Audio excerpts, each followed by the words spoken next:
Welcome back to Hannity. We are in Doha, Qatar, and here is part two of my exclusive interview with President Trump aboard Air Force One. We covered a lot of territory. Take a look. There are many legs to your economic plan that you're laying out. One are the trade deals. Second is tax cuts permanent, no tax tips, no tax Social Security, right, no tax overtime. Another leg would be energy. Interest deduction on cars. Remember that. That's so it's big. No tax on tips, no tax on Social Security benefits for seniors, which is so great. Think of it. And no tax on overtime. But there's a fourth leg that I think is really important of that, where middle-income people, but any people, if you buy a car made in America, I'm not interested if it's made anywhere else. I couldn't care less. But if it's made in America, you get, and you borrow money to buy the car, which I guess 80% of the people do, you get a tax deduction on your interest payments. That's a big deal. That's never happened before. A big deal for people that are buying cars, but that's a huge game changer for the car industry too. Huge, I think. One part that you can't control, although maybe you really can because you have such influence with the Republican Party, is the one big beautiful bill. You put out a big statement on that today. And how confident are you, having spent time with Majority Leader Thune, Speaker of the House Johnson? First of all, Johnson and Thune have been unbelievable. They've done a great job. Their soul is into this, their whole heart and soul. And they're working so hard. And it's always tough when you have a very small, we have a majority, but it's in the Senate 3 votes, and in the Republican, in Congress, it's 7. Now, it was 1 for a period of time. We won some elections in the meantime, but it was actually 1. So now it's 7. And I would say this, even before this big drug and, if you take a look at the cuts that I announced today, if you take a look at the pharmaceutical and drug cuts, they're so massive that I think a lot of Democrats have to vote for the bill, number one. Number two, even if I didn't do this today, even if there was no such thing as these, 50 to 90% cuts, I mean, think of it, where we're buying, you're selling drugs in other countries for 5 times more than it costs in the United States. How horrible that is. Anyway, but that's going to be a thing of the past. Some of them are they're cancer drugs too sometimes. Yeah, everything. It's very unfair. Very unfair to people. They have cancer, they don't have much money, they have enough money to get through this, but then they end up going bankrupt. People were getting themselves fixed up or not getting fixed up. Either way, and still they were going bankrupt all over the place because they couldn't afford the drugs. But if they lived in a different country, they would have paid just a fraction. Think of how horrible that is. Anyway, so I fixed that. Nobody thought it was fixable, and I fixed it. But even without that, I think we would have gotten the bill passed. With it, I think a lot of Democrats have to vote. I saw that a couple of Democrats said, I'd like to be in charge of, I don't know if you saw that. You have a couple of people that go on your show that I assume are moderate Democrats without mentioning names. And both of them said, I don't know about you, but I think I'm going to be voting for this bill.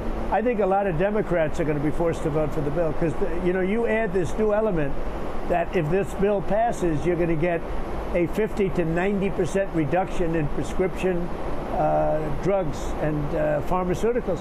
When you add that in, how does a Democrat not vote? I don't think they can win an election if they don't vote for it. But even if you don't include it, I think that the Republicans are very unified, and something would happen where they will get this vote. You know what? I think it's imperative they vote. But look at the Democratic Party. Look at the leadership that's emerged. Jasmine Crockett, AOC, the Squad, Grandpa Bernie. They seem to be the most... Well, look at Schumer. He turned out to be a Palestinian. I knew him right at the beginning. And I tell you what, Schumer's turned out, we call him the Palestinian senator. The senator from Palestine. No, Chuck Schumer is very disappointed. Is he afraid to go against that radical base? I think he's afraid, yeah. I watch him. He's lost his confidence totally. I just watched Chuck Schumer. I've known him so long, and he's in the other party, but, I've known the guy so long. He's totally lost his confidence. It's interesting. We're talking about the radicalism of the left. And what's really fascinating is you take up a lot of space in their head. And it's funny, you said, how could they possibly vote against lower prescription drug costs? But in the U.S. Senate, the Democrats were championing the right of men to play women's sports. They've been the party of fighting for the rights of illegals, even Tren de Aragua, Abrego Garcia, etc. They're the party that thinks it's a constitutional crisis, that you and Doge have had nearly $200 billion in waste, fraud, and abuse. They think that's a constitutional crisis.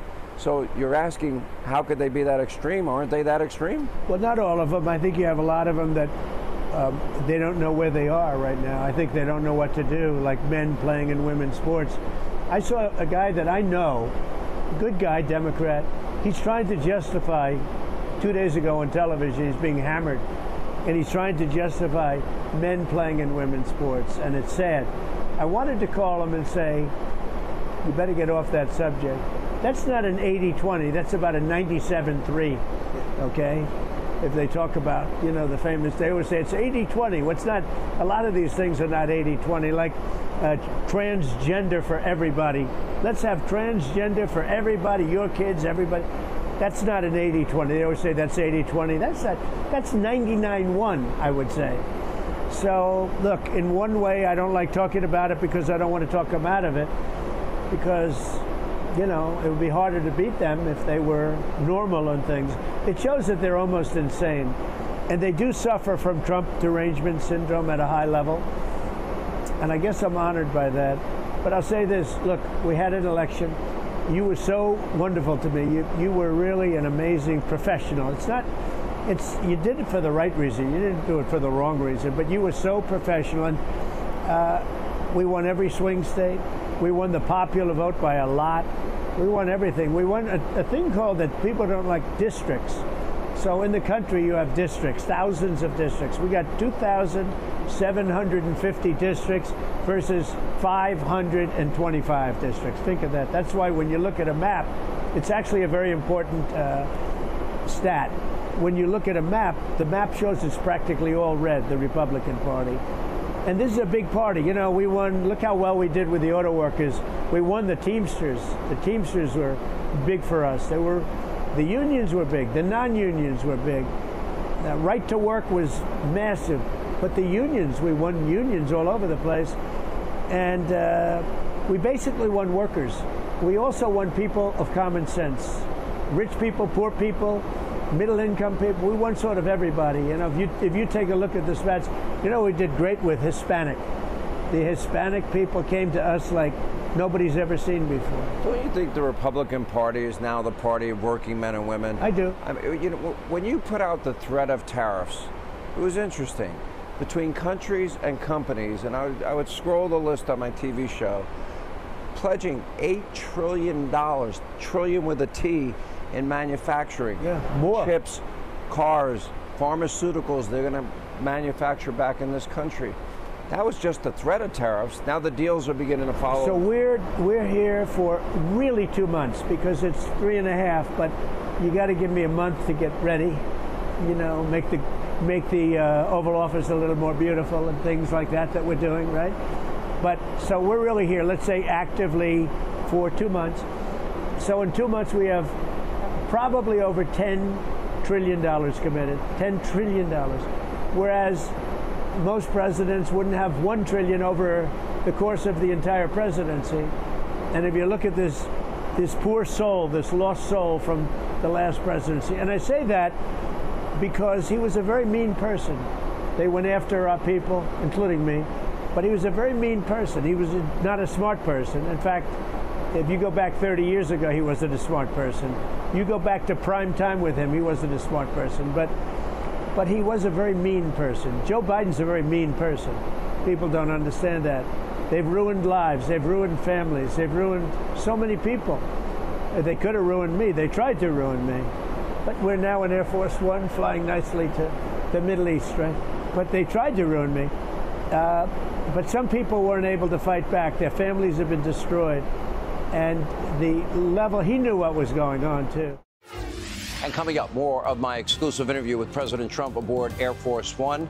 As we continue our coverage from Doha, we are in Qatar. Stay with us.